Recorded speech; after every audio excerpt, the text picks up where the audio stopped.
This comment was on a video where I was talking about how one day I became a medium. I took a Reiki level 1 course and then I started to know things, and then I took a Reiki level 2 course and I started to know more things.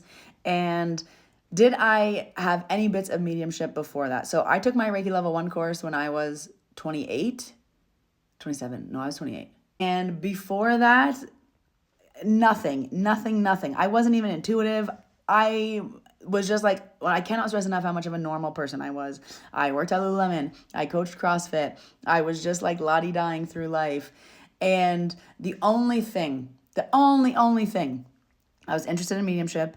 I loved watching Teresa Caputo, the Long Island medium. I loved watching her show. And I was always so fascinated with it because I was just always thinking, this has to be real. Because if this many people were good at like emotions and crying on the spot and their reactions, like, then there would be no Hollywood. Like if there was that many people good at the drop of a hat for their reactions, and that always like stuck with me. And I was like, they can't be faking these reactions.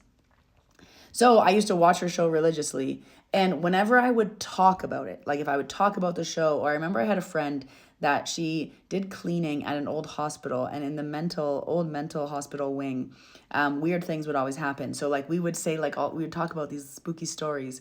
And whenever me and her talked about a spooky story, or when I talked about the Teresa Caputo show, weird things would happen. Like my TV would shut off, the lights would flicker, something would drop.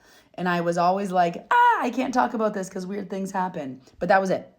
When some old friends of mine found out that I was a medium, like they found my podcast or they just saw it through like my socials, I got a few messages being like, you always knew things when you were younger. You told me this, and this about my life, and it came true. But again, I didn't think anything of it. Like, you just say things, you don't know if they're true. Now I know it's because I'm psychic. Like when I say things, now I know why. But did I know that I was saying things that were true when I was like 15? No. So was there anything else? Like, nope, I didn't have any dreams. I didn't have any visitations. I didn't have anything else weird happening to me. Once my level 1 kicked in, I have 300 episodes of weird things that happened to me on my podcast. But before that, I was interested in mediumship.